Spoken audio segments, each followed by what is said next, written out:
ustedes siempre me tienen que recordar esto porque yo no lo tengo puesto automáticamente, porque generalmente son como 5 minutos iniciales de cháchara, bienvenida, y siempre y no me gusta grabar eso al principio, pero ya, no sé, ojo, para la No se grabación. preocupe, me pasa lo mismo. Gracias, Jorge. Para la grabación, esta es la clase 3. Empecemos. Entonces, la clase pasada habíamos visto estas ecuaciones o demostraciones. Sí, ¿quién es? SF, creo que era F chica, si no me equivoco, ¿no? Esta, El promedio de F en X grande, ese sí. sí, es una F chica. Porque está siendo evaluado. No, por una función.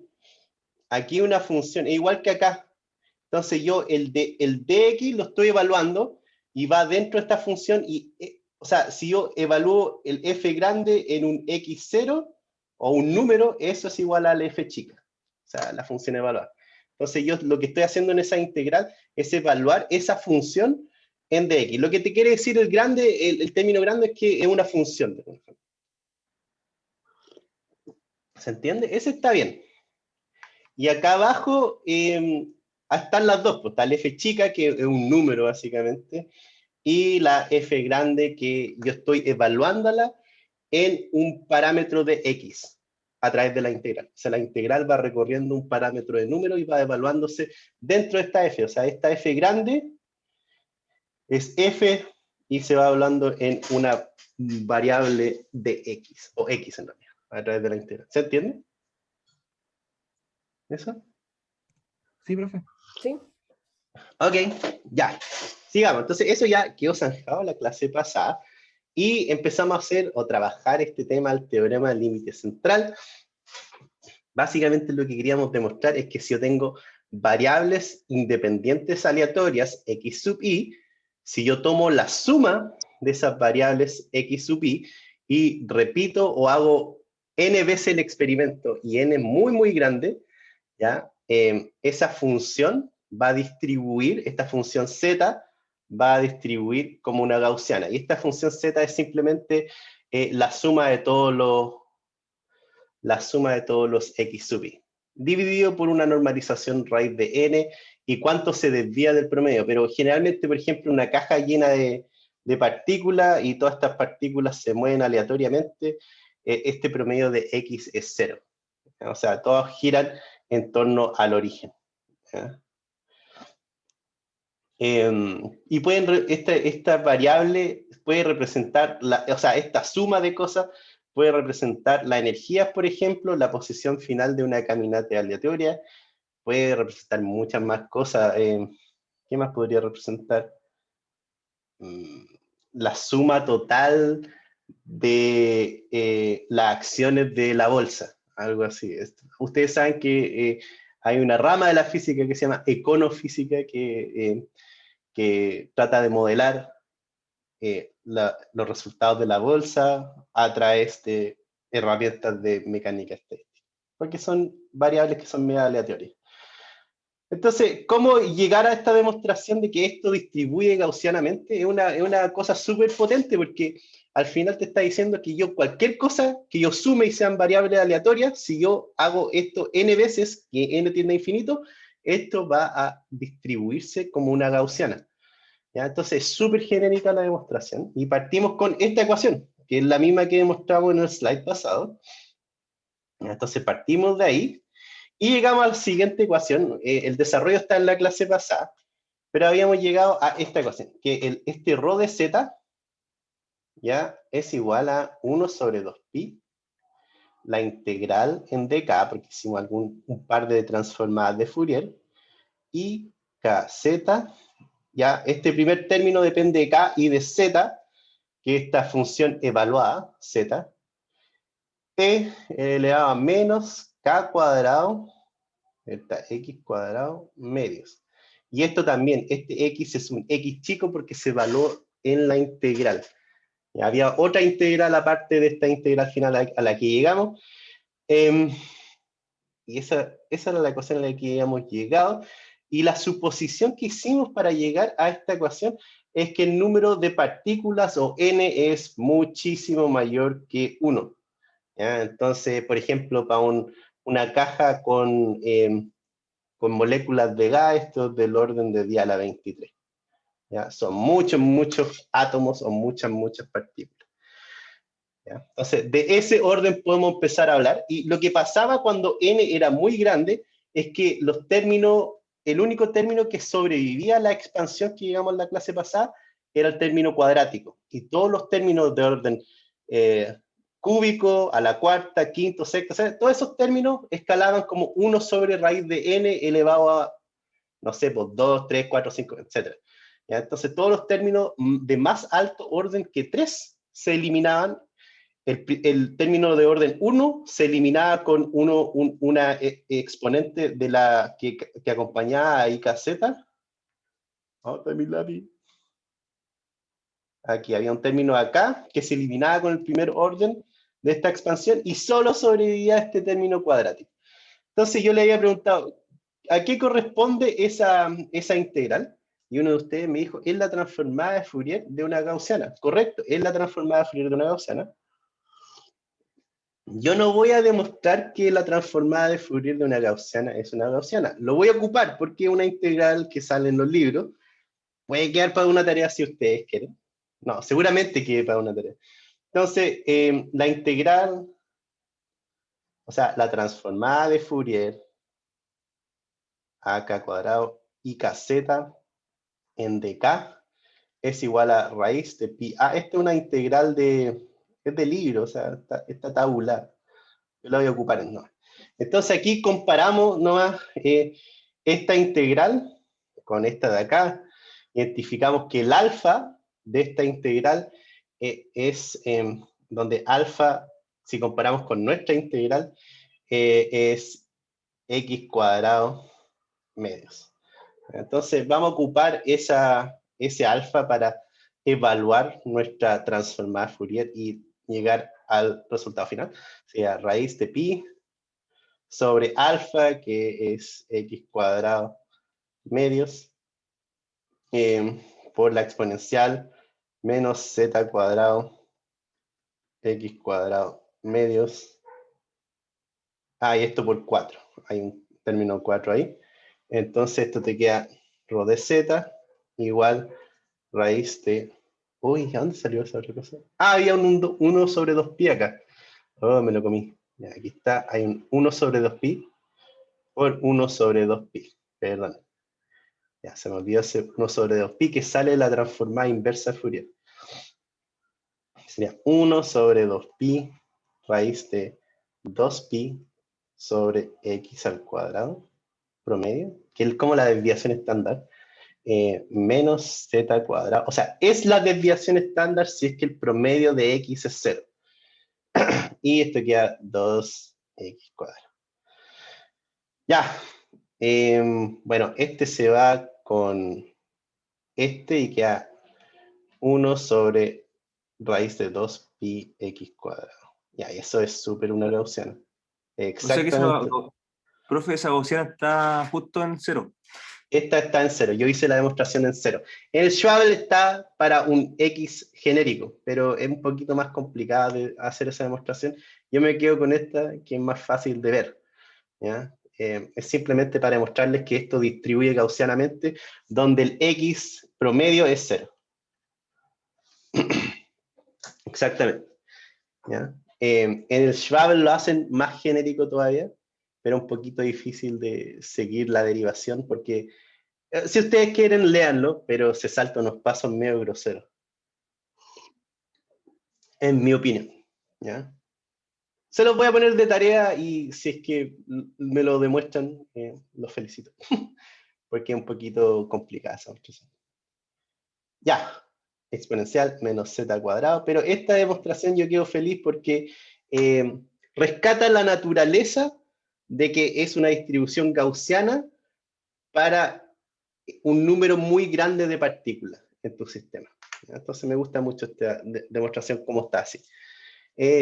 Lo invito a que lean el Schwabel para ver la demostración de Schwabel. ¿Ya?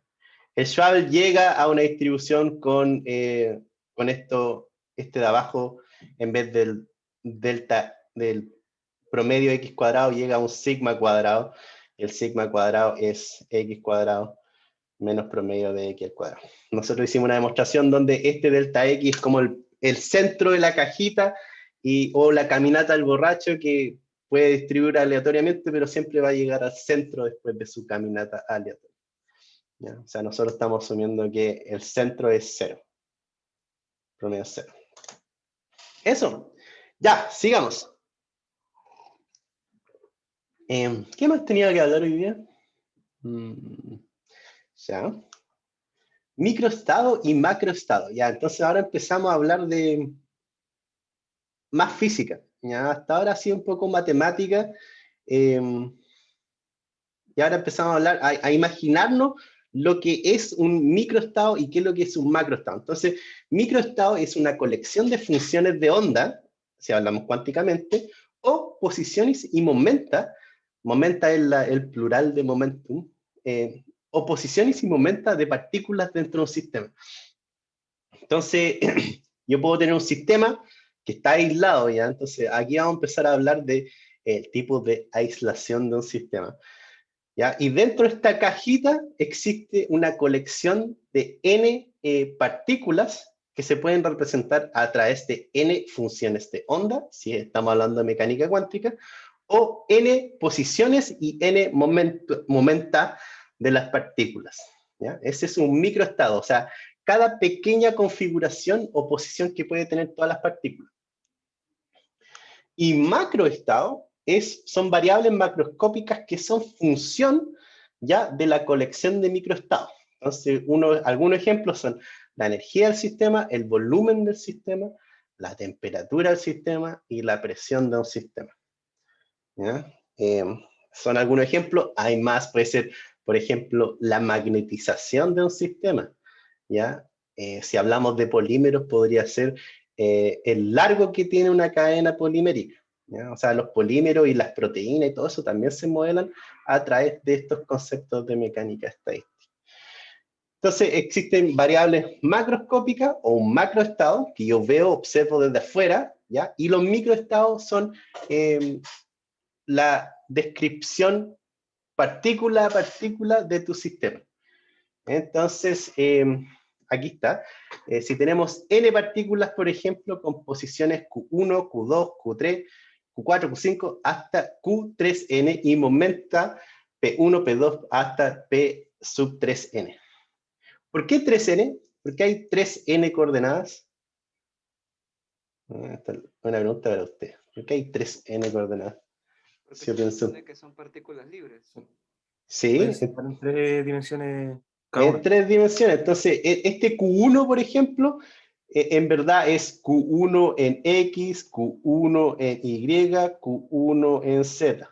Ya son las posiciones tridimensionales, por lo tanto, el total de coordenadas que describe una partícula o un sistema de muchas partículas es 3n. ¿Ya?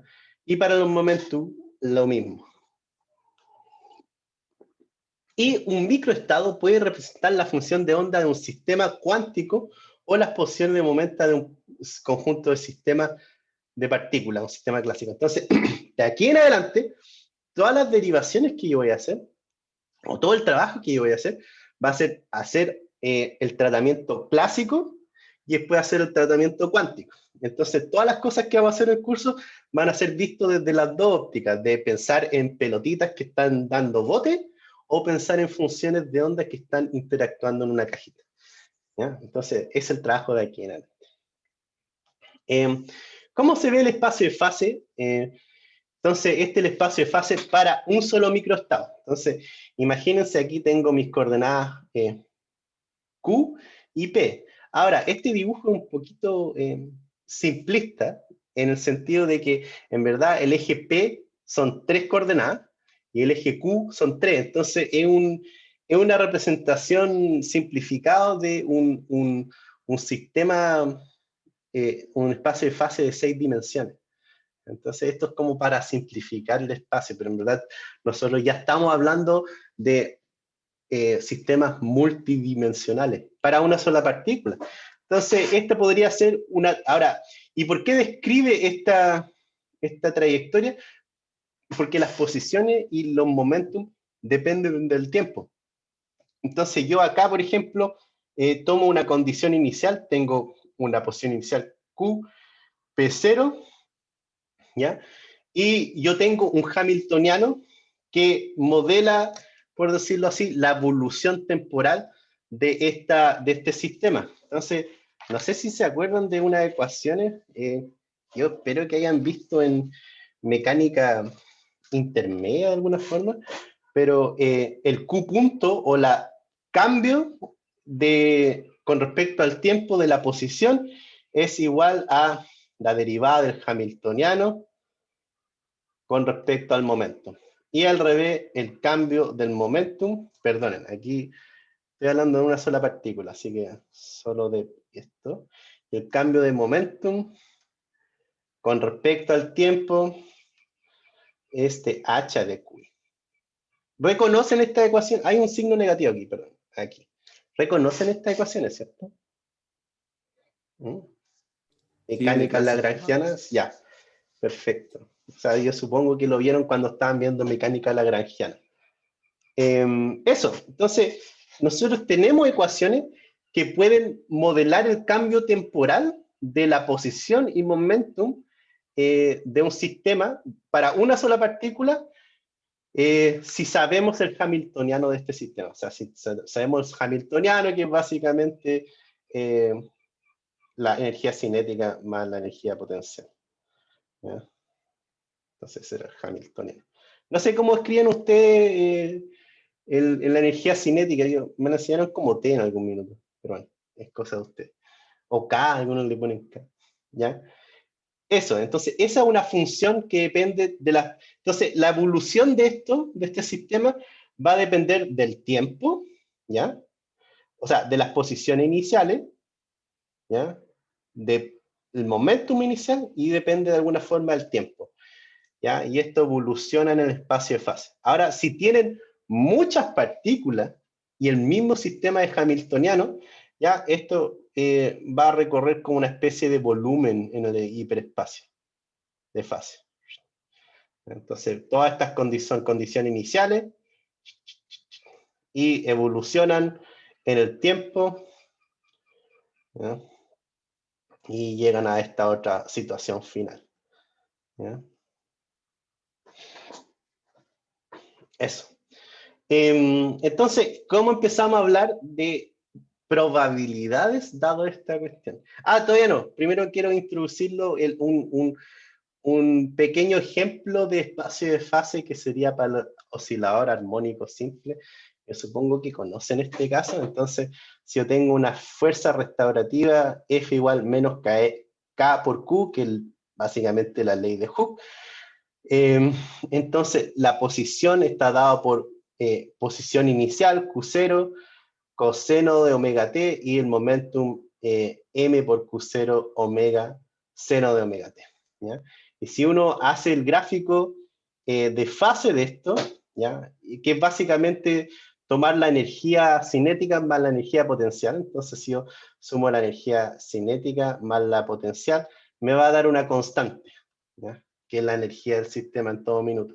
Porque va a quedar coseno cuadrado más seno cuadrado de alguna forma. Yo voy a poder reorganizar esos términos de tal forma que me queda coseno cuadrado más seno cuadrado por un término, ¿ya? Y eso es constante, y si yo grafico la posición Q y P en un gráfico, dado un oscilador armónico, obtengo esta especie de elipse, donde el área de esta elipse de alguna forma es la energía del sistema, es proporcional a la energía del sistema. ¿Ya? Supongo que esto lo vieron en mecánica clásica, ¿ya? Pero esto es simplemente para reforzar la idea de que si yo tomo un punto original, aquí Q0, P0, y echo a andar este hamiltoniano en tiempo, esta posición va a ir dando vuelta así. Va a ir dándose vuelta en este espacio de fase.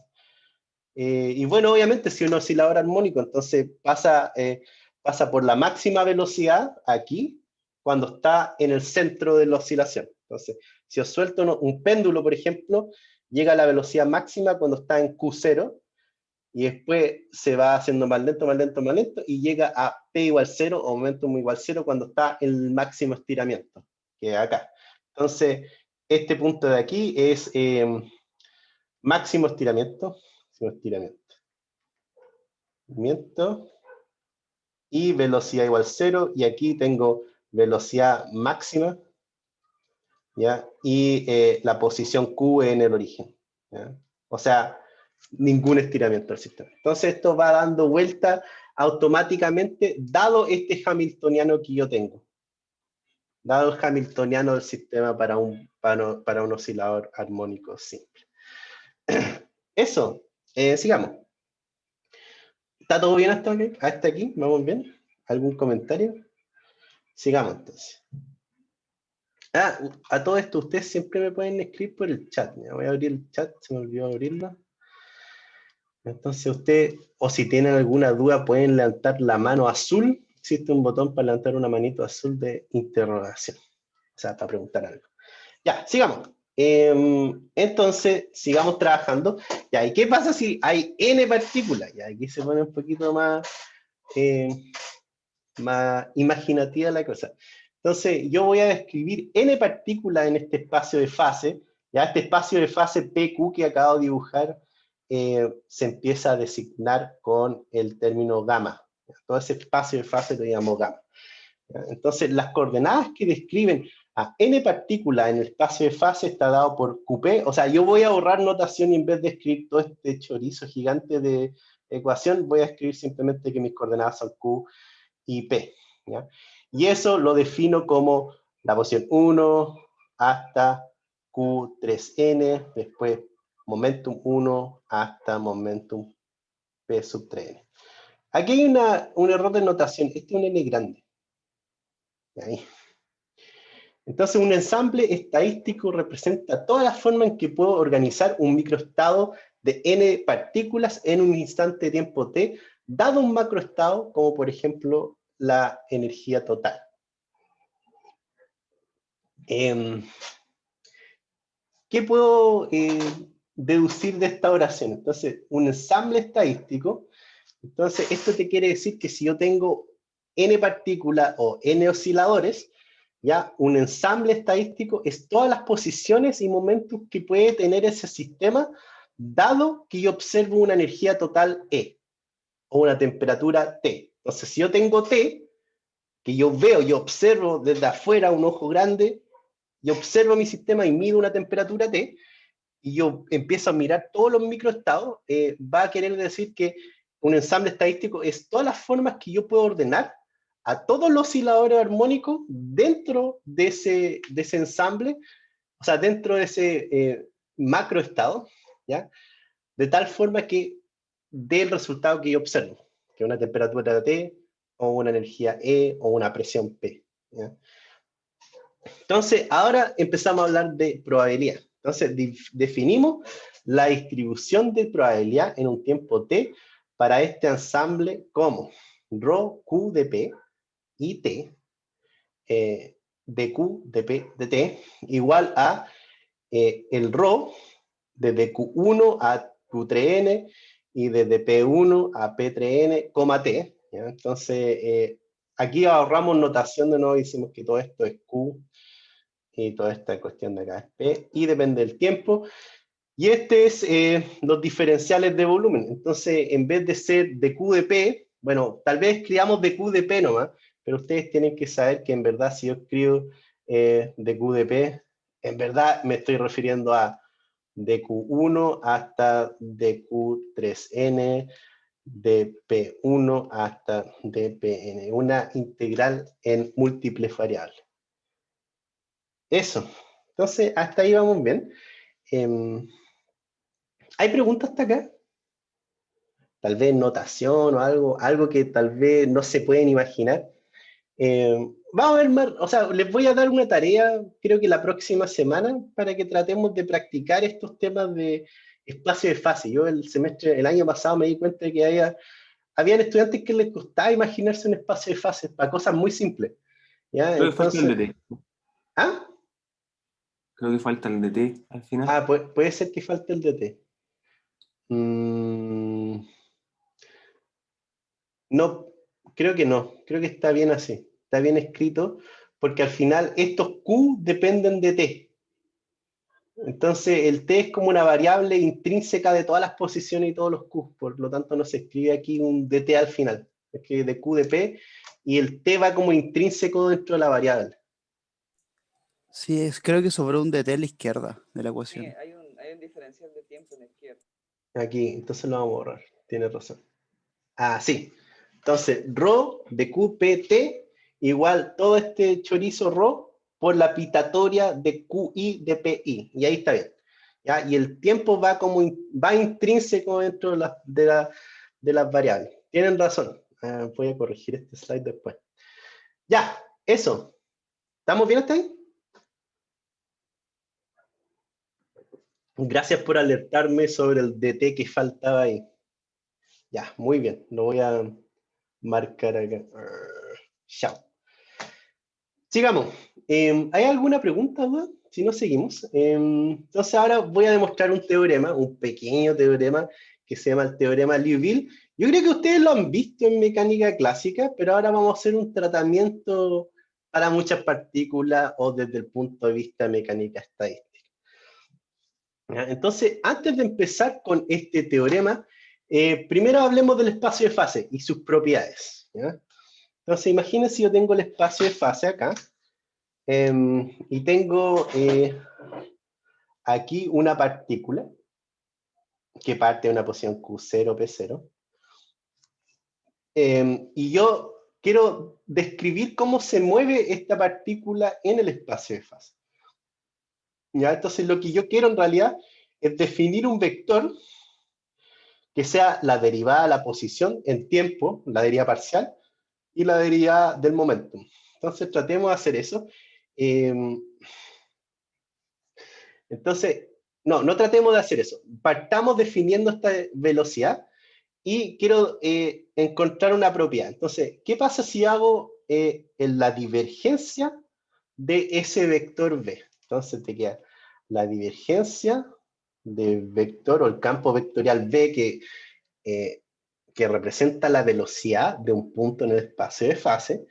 Entonces, para hacer esa divergencia, tengo que hacer sumatoria sobre i hasta 3n, como quieran, de d a dq sub i más dp a dp sub i.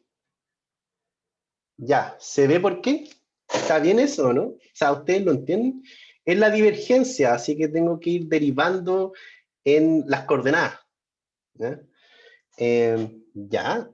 Y ahora, ¿qué hacemos? Nos acordamos de mecánica analítica, supongo que ustedes saben que el Q punto Profesor, es... disculpe, en notación, en este caso, ¿no? Q mayúscula y P mayúscula representan lo mismo que Q minúscula y P minúscula, ¿verdad? Sí, es que quiero hacer una diferencia entre lo que se evalúa y la función. En este caso estoy derivando con respecto a una función. ¿Sí? Es simplemente para hacer una diferencia, pero sí, en los textos de mecánica clásica y mecánica analítica te aparece así, de Q sub i, de Q más, es lo mismo, de P a dp sub i. Lo que pasa es que yo simplemente estoy haciendo una notación que diferencia entre la función y donde yo evalúo la función en la integral. ¿Sí? ¿Queda claro eso? O sea, lo preguntaba por la forma en que se denotan los ejes del espacio de fase, que utilizan P minúscula. Ah, esto es con chica. Yo creo que esto es con chica porque son valores nomás. Estos son valores. 1, 2, 3, en posición y esto también. En los ejes son Q chica y P chica. ¿Ya? No es una función. Eso, ¿sí? ¿Queda claro? Entonces, Q mayúscula y P mayúscula representarían las funciones Uh-huh.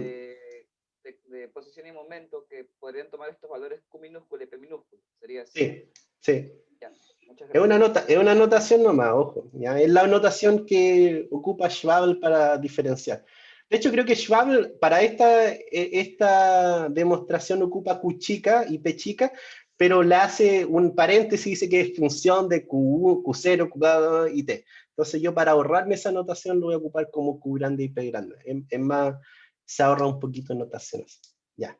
Entonces ahora recordémonos que Q chica punto o la derivada temporal esto es de mecánica analítica, es dH de PI al momentum I, y que PI, perdonen, por la notación local, es la derivada del hamiltoniano con respecto a la coordenada generalizada. Se llaman coordenadas generalizadas y momentum generalizado, de la clase de mecánica analítica que ustedes tuvieron. Ocupemos esto y reemplacémoslo acá, a ver qué pasa. Ah, y esto es un Q sub I, perdón. Q sub I, P sub I, ¿ya? O sea, hagamos la notación bien. Entonces me queda que la divergencia del campo vectorial es igual a sumatoria de I. Aquí para hacerlo más correctamente podríamos ir de I igual la primera partícula hasta la 3N, ¿ya? Para hacerlo más legal, pero si ustedes ven que yo pongo una sumatoria con subíndice I, saben al tiro que es sobre todas las partículas en las 3 dimensiones. Entonces esto queda, el primer término queda D a dQ sub I, de DH a dP sub I, y esto queda menos D a dP sub I, de H a dQ sub I. Ya. Y podemos reescribir esto como sumatoria sobre I. Esto sería simplemente el DH, derivarlo con respecto a QI, derivarlo con respecto a P sub I, menos la derivada de P sub I en dQ sub I del mismo hamiltoniano. Pero el orden en cómo yo derivo un hamiltoniano afecta el resultado final. Si yo derivo primero con respecto a las coordenadas y después con respecto al momentum, o derivo con respecto al momentum y después con respecto a las coordenadas, ¿afecta el resultado final? No. No. ¿Cuánto vale esa cuestión entonces? Entonces, ¿cuánto vale esa cuestión? 0. Es 0, ya, perfecto. Entonces, lo que me está diciendo esto es que la divergencia, ya, de este sistema de n partículas, ya tengo un sistema aquí de n partículas que está avanzando en el espacio de fase. La divergencia de la velocidad de ese sistema de partículas es 0. ¿Qué quiere decir esta cuestión? ¿Han oído? Es como un fluido, en realidad, incompresible. Es un fluido incompresible. Si alguien ha hecho un curso de mecánica de fluido, sabe que la divergencia de un campo vectorial que es 0 significa que el fluido no se puede comprimir, o es incompresible, como dice Pablo. Entonces, de alguna forma, o sea, esto es válido también para un hamiltoniano de una sola partícula, pero para n partículas también es válido, y lo que me quiere decir es que, de alguna forma, este pedazo de volumen, ¿ya?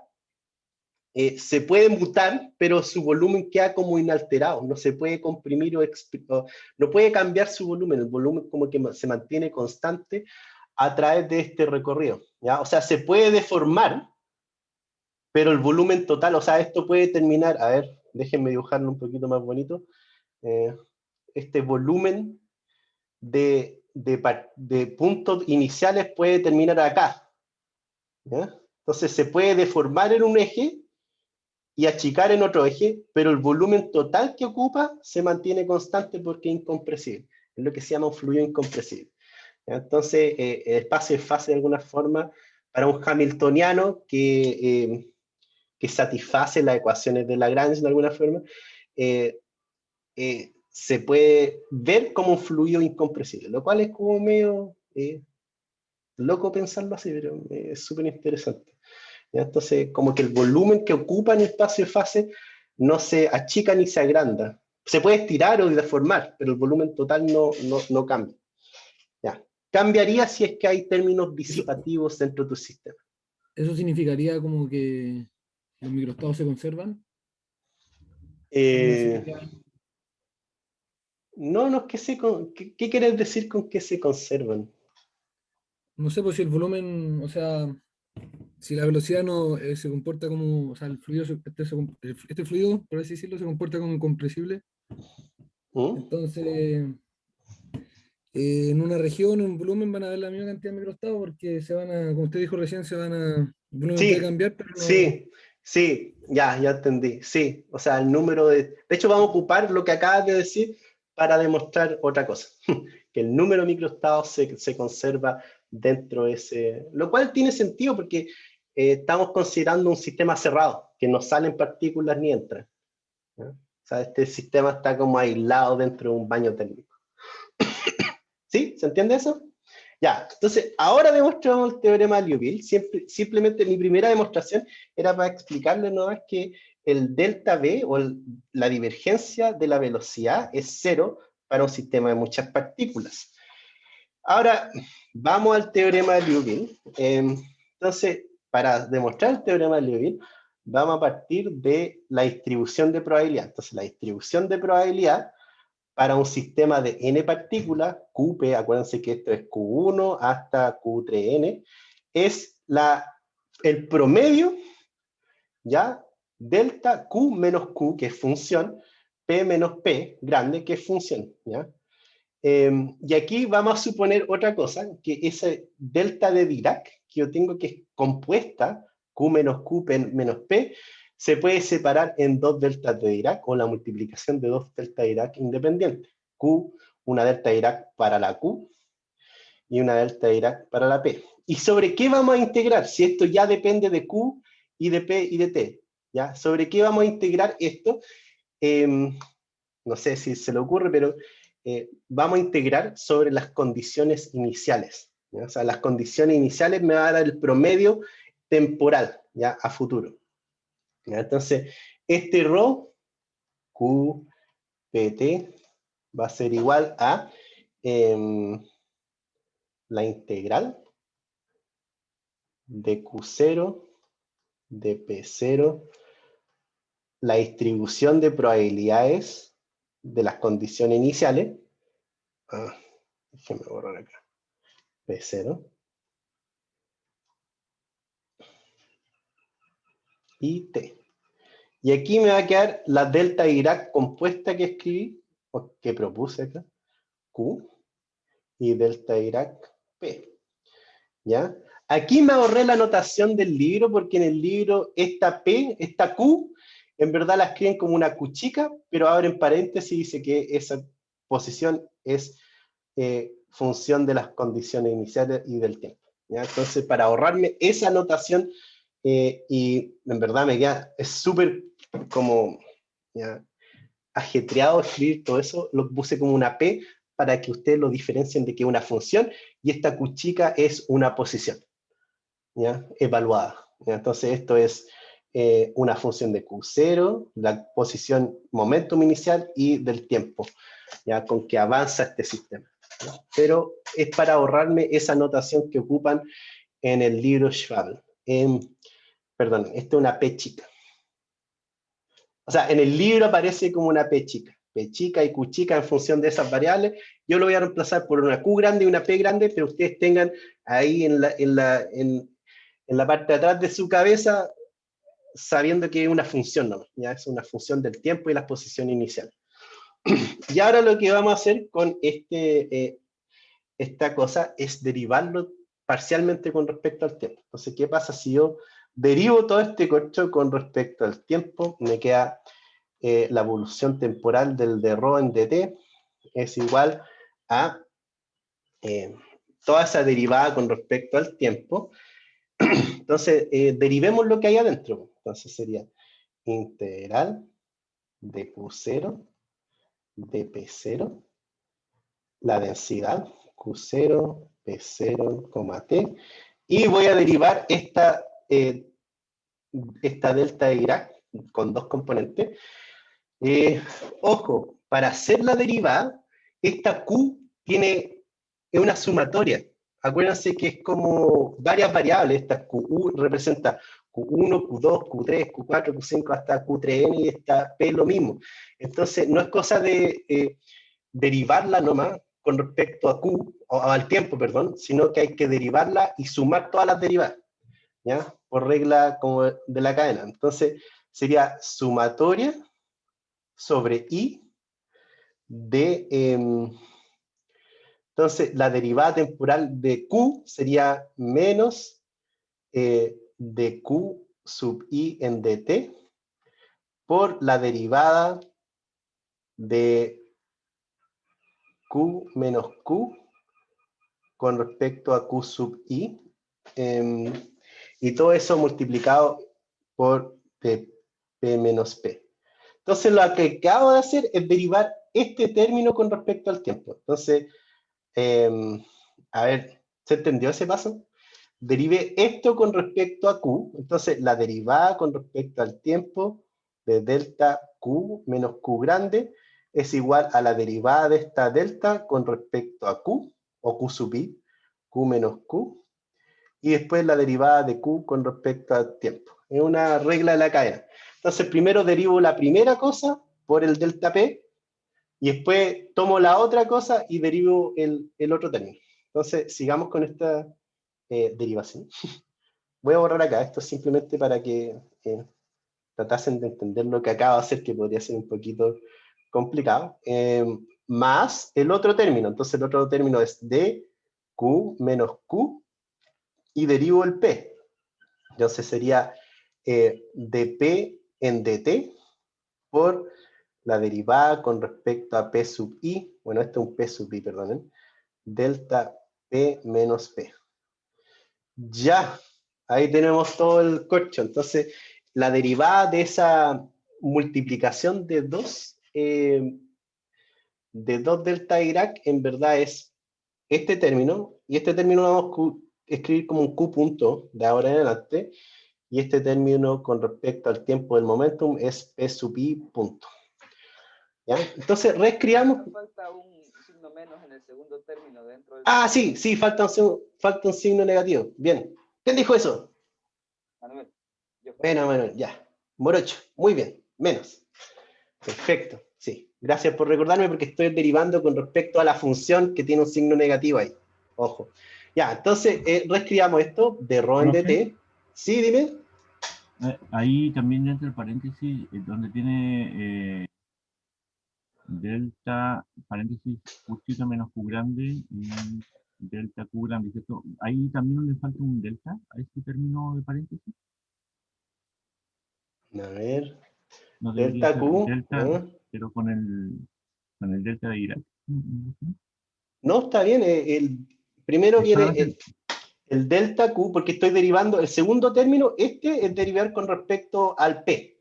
O sea, estoy derivando, acuérdense que si yo derivo esta multiplicación, Q menos Q por P menos P grande, con respecto al tiempo, primero derivo el primer término, y después derivo la segunda delta. Y esta es la segunda delta, sería delta Q menos Q, por la derivada de la delta con los P menos P. Y la derivada de la delta con el P menos P es derivar con respecto al P, función, y después derivar ese P con respecto al tiempo. Sí, ¿Sí? lo que pasa es que en ese P menos P aparece una delta. Ese término similar en el primer término del paréntesis no aparece. No Aparece lo paréntesis. escribí, ya, me lo comí. Ya, ven. Pero iba. Mi mano, sí, mi mano Ya. falló. A ver, ya, lo voy a borrar un poquito. Es que yo cuando escribo, como que mi mente está en el próximo paso, así que se me olvidan poner de repente algunas cosas. Ahí, delta Q menos Q por delta P menos P, menos delta Q menos Q, derivada temporal de P, delta, o sea, derivada DA de P del delta P menos P. Ya, eso fue agotador. Ya, sigamos. Entonces, reescribamos, o sea, pongámoslo más bonito este corchazo que acabamos de escribir. ¿Ustedes ocupan ese término para referirse a ecuaciones muy grandes? ¿Un corcho? Yo siempre lo ocupaba en la universidad. Ya. Sí, ¿Lo es ocupan? mejor un choclo. Otra más fea. Un choclo, una palta. Yo he aprendido muchos términos en la Santa María, pero yo esto en la universidad lo hice llamado un corcho. Ya, entonces saqué el signo negativo, y la sumatoria para afuera, y me queda integral de Q0 de P0 rho Q0, P0, T. Y aquí adentro ahora me queda algo más bonito, es un QI punto, bueno, no es tan bonito, delta de QI delta Q menos Q grande por delta P menos P grande. Estos son QI y PI, pero voy a ahorrar un poco la notación.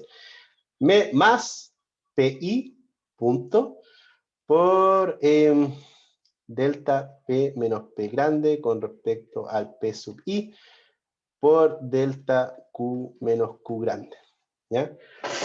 Y ahora lo que hago, o lo que me doy cuenta un poco, es que este delta P menos P, no depende de Q. Por lo tanto, esto puedo ingresarlo a mi derivada. Y lo mismo acá, esto lo puedo ingresar a la derivada.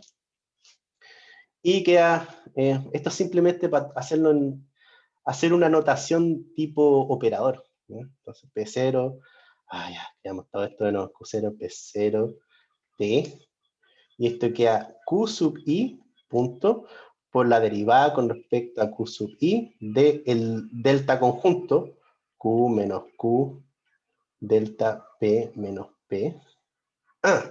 Y lo mismo para el otro término, P sub I, punto, por la derivada con respecto a P sub I de el mismo corcho, delta Q menos Q, delta P menos P grande. Y ahí. ¿Escribieron hasta ahí? Les voy a dar un segundito para escribir porque quiero cambiar la página.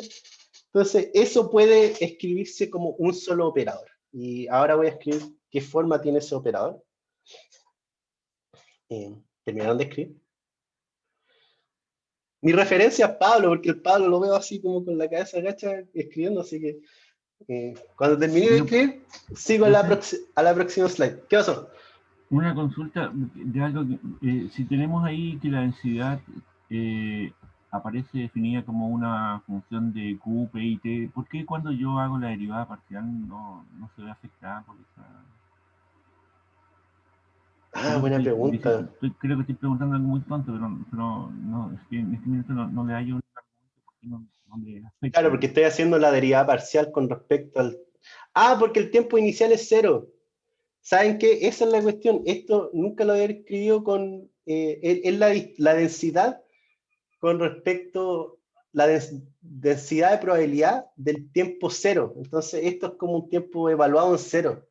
Es la densidad en posición inicial, momentum inicial y tiempo igual 0. Entonces, lo escribí, pero en realidad esto es como si fuera 0.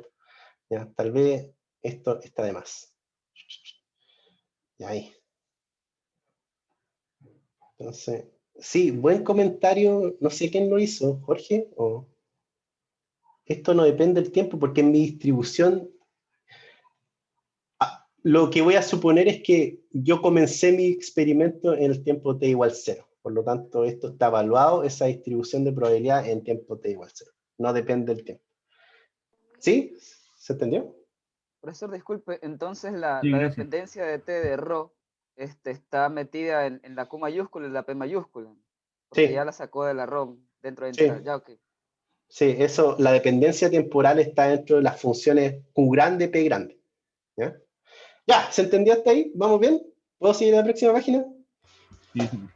Ya, vamos, entonces esto finalmente se puede escribir como, sumatoria, el signo negativo te queda afuera, menos sumatoria y voy a escribir como lo mismo de nuevo, pero quiero amononarlo un poco, ρ, Q0, P0, por este operador. Este operador es, voy a escribir bonito, Q sub I, punto, por D a D Q sub I, más P sub I, punto, D a D P sub I, sobre esta delta de Dirac, que es Q menos Q grande, de P menos P grande. Ya, estamos ahí. Ese operador es lo que va a hacerle la esencia a todo esto.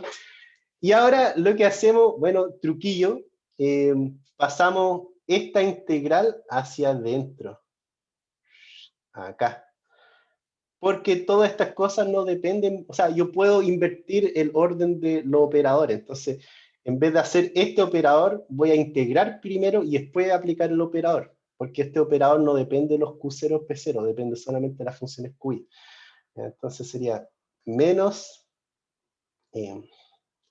sumatoria sobre I del operador QI punto de Q sub I más PI punto de AP sub I sobre la integral de Q0 de P0. Voy a barrer sobre todas las posiciones iniciales y sobre todos los momentos iniciales de esta delta de Dirac. En la P chica.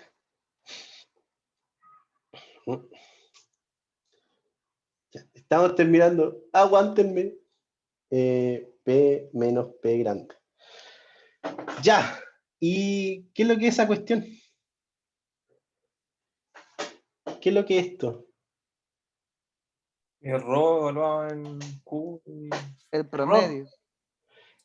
No, no el promedio, es Rho nomás. Esto es Rho Rho. evaluado en Q y P. Claro, creo que lo habíamos puesto en antes, a ver, déjame ver. No. Rho de Q, P. Sí, es Rho de Q, P. Eso nomás. ¿Ya? Entonces, finalmente tenemos que el cambio de Rho con respecto a T es menos sumatoria sobre I de este operador de QI más PI punto DA de PI sobre esta distribución. ¿Listo? ¿Estamos? Ya. ¿Se entendió eso? ¿Está bien escrito o no? Porque siempre hay algunos dramas con la notación. Entonces voy a revisar bien la notación. Si está bien. Ya. Sí, está bien. Entonces, básicamente, este operador hace como de evolución temporal de este factor Rho. ¿Ya? Entonces, ese es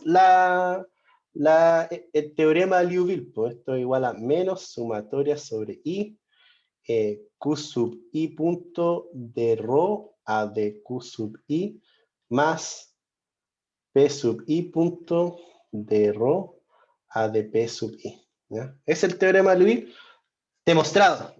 Podemos subir y revisarlo de nuevo. Entonces, claro, de Rho a de Q sub I por Q sub I punto más de Rho a de P sub I sobre P I punto. Y hay una forma alternativa de escribirlo si ocupamos el hamiltoniano, que el hamiltoniano se relaciona con ese término de la siguiente forma. A ver, aquí tengo el apunte.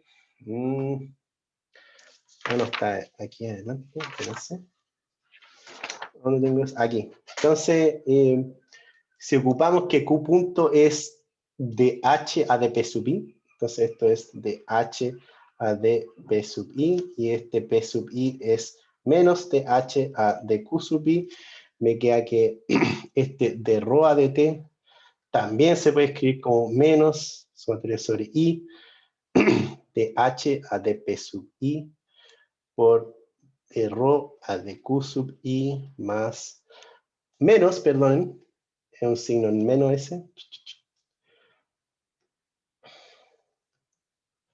menos de H a de Q sub I por de Rho a de P sub I. Tan, tan, y ahí tenemos la otra versión del teorema de Liouville que dice que en la sumatoria voy a ingresar este signo negativo de H a de Q sub I por de Rho a de P sub I menos de H a de P sub I por de Rho a de Q sub I. Entonces, estas son las dos formas de escribir el teorema de Liouville. Quedó súper demostrado. ¿Ya? ¿Hay algunas acotaciones que quería hacer con respecto a este teorema? ¿Hay alguna pregunta que quedó dando vuelta? Profe, este rho, cuando lo diríamos con respecto al tiempo, no tiene nada que ver si lo relacionamos con la divergencia de la velocidad para hacer como una especie de ecuación de Sí. continuidad, o son dos conceptos completamente aparte. Gonzalo, esa es la acotación que quería hacer ahora. Ah. Vamos para allá, pero dame un segundo, deja descansar un poco. Que Ya, ok. fue duro con mi mano en la Wacom eso. Ya, espera. Por eso sí siempre hago como así en la clase, así que no se buscan si estoy haciendo así, como para relajar un poco la mano. Veamos, sí, Gonzalo tiene una buena acotación, que él como que ve esto y dice, oh, una ecuación de continuidad. Veamos cómo es eso. Entonces, ¿ustedes se acuerdan? A ver, déjenme ver cómo demostrarle esto de forma apropiada. Entonces partamos con chuta. Bueno, ya, teorema Liouville. Ya, veamos este teorema Liouville primero. Entonces, esta es la forma final que yo acabo de escribir. Y se puede definir a través de unos corchetes que se llaman el corchete Poisson. Entonces, el corchete Poisson, creo que se da en mecánica cuántica. El corchete F, G tiene la misma forma, entonces yo puedo reescribir este cambio temporal de la distribución o densidad de probabilidad de un espacio de fase como el corchete Poisson del hamiltoniano con la distribución de densidad. Y lo vamos a ocupar en la próxima clase seguramente para aterrizar esto en términos de mecánica cuántica. ¿Ya? O sea, vamos a escribir toda esta cuestión, pero con brackets o notación de Dirac, como quieran. ¿Ya? Pero ahora a lo que iba Gonzalo un poco, revisemos el tema del espacio de fase y la ecuación de continuidad. Entonces, bueno, ¿anotaron esto? Bueno, es como decir lo mismo, pero el de ρ en dt igual al corchete Poisson del hamiltoniano con la densidad de probabilidad. Pero ahora revisemos esta ecuación de continuidad que dijo un poco Pablo. Entonces, partamos de acá, que el de ρ a dt es igual a menos Q sub i, voy a ocupar la ecuación con los Q sub i puntos, no con el hamiltoniano, de a dq sub i más P sub i de ρ a dp sub i. Y aquí hay un operador, este operador, acuérdense, sobre ρ. Si se fijan bien, este QI y este PI es como la velocidad. ¿Ya? Acuérdense que la velocidad en el espacio de fase lo hemos definido como el cambio de la posición y el momentum de todas las partículas. ¿Ya? Entonces, si se fijan bien, y este término de acá, la suma de estos términos, es como derivar en el espacio, pero sumarlo. Entonces, ¿qué operación ustedes asocian a derivar en el espacio de fase y sumar todas las derivadas? En todas las componentes. ¿Qué operación podría ser? Matemática. ¿Qué operación matemática? Te da, no un vector. Derivar con respecto al tiempo. No, derivar con respecto, es un operador, pero no es escalar, es un operador escalar que deriva en el espacio. Ah, la Divergencia. Divergencia. Es la divergencia, ya, perfecto. Entonces, todo este corcho de acá adentro se puede escribir como el siguiente operador. Velocidad, que lo defino así, de mi espacio de fase, por la divergencia. ¿Sí? A ver, déjenme ver si eso está correcto en mi apunte. Ah, no. Gradiente, perdonen. Es la gradiente. Ah. Sí, sería el producto punto de la velocidad con el gradiente de ρ. Sí, y el gradiente sería otro vector. Entonces uno tendría, entonces esta es la gradiente de ρ, porque es vectorial. Entonces, cada punto o cada vector sería Q sub i por la derivada de ρ con respecto al Q sub i. ¿Ya? Entonces sería el producto punto entre el vector velocidad con el gradiente de ρ. ¿Se ve esto? O sea, ¿entienden que esto se puede reescribir como V por la gradiente? ¿Se ve eso, no?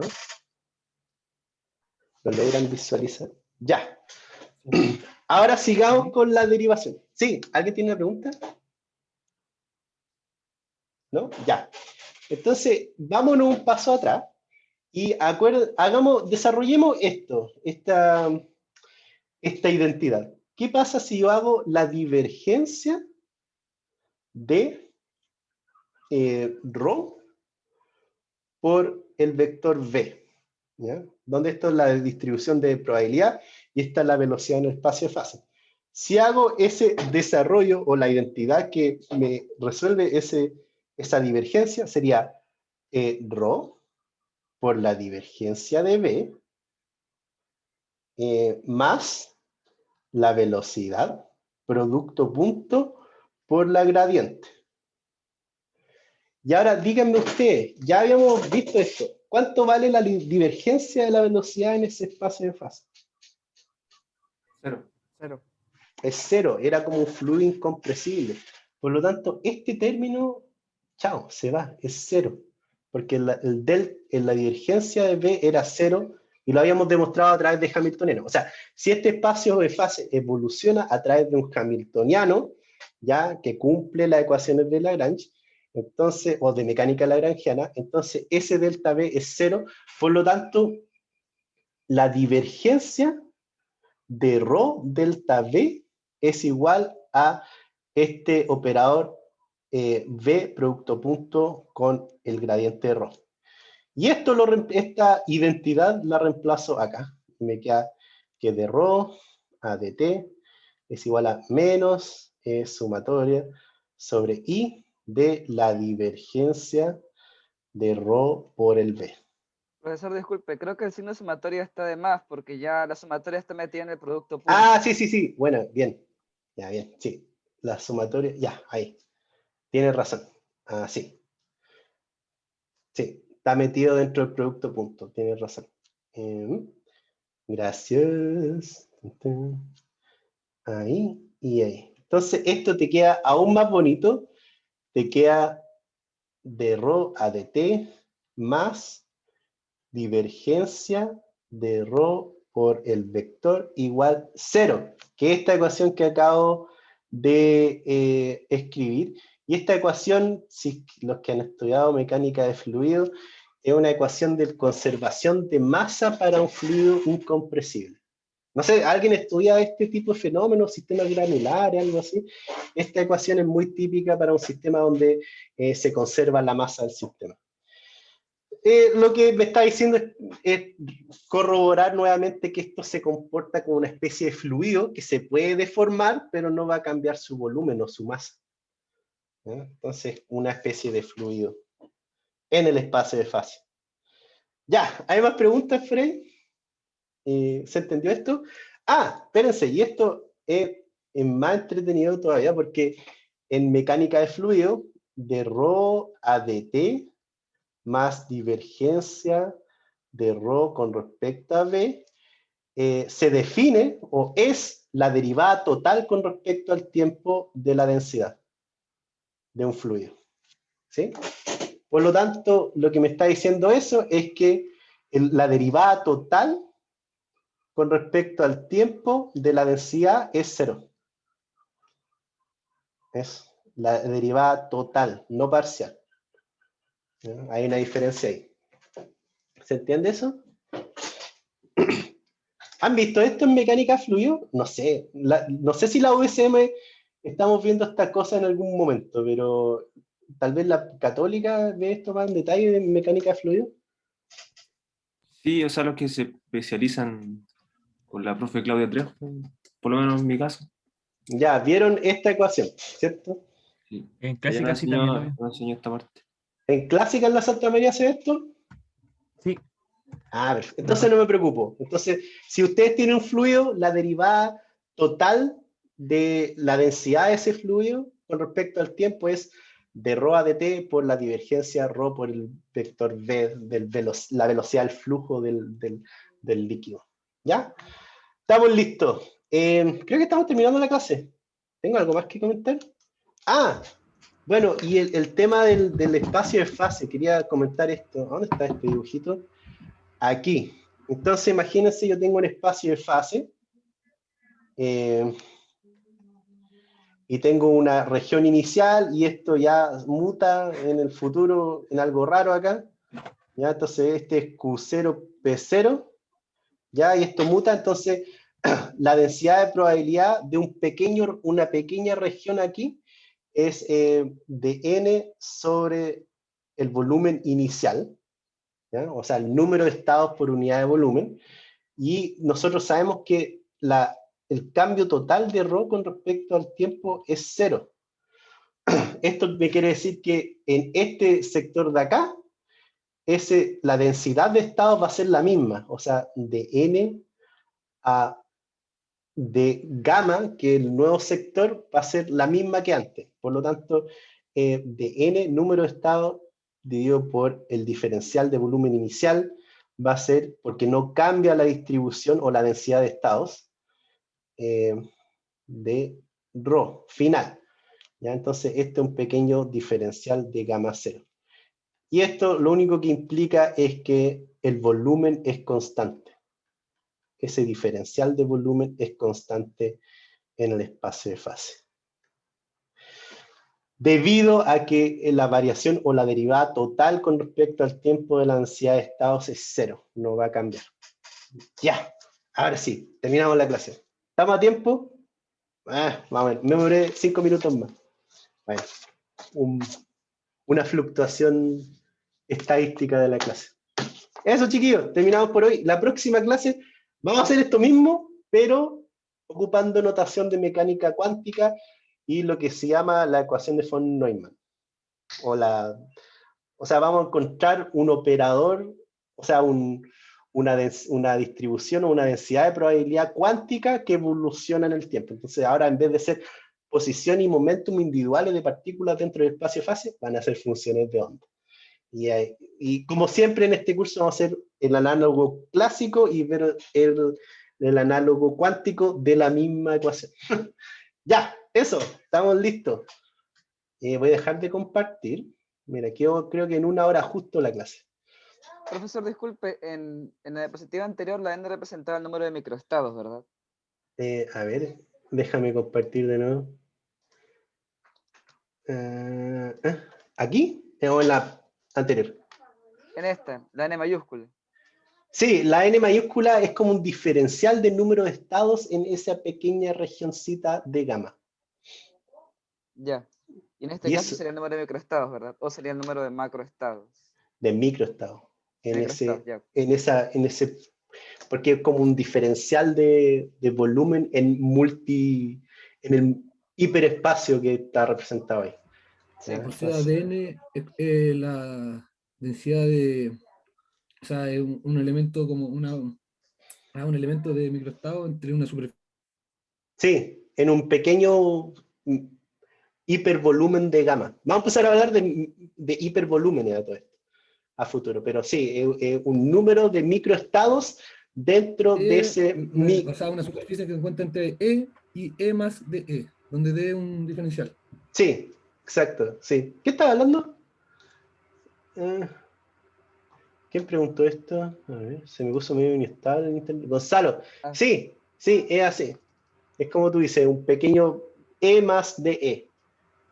¿Ya? Bueno, no vamos a hablar de superficie, más adelante vamos a hablar de superficie en el hiperespacio. ¿Ya? Este es más como un volumen. Entonces hay una diferencia entre volumen en el hiperespacio y la superficie del hiperespacio. ¿No fue una consulta? ¿Eh?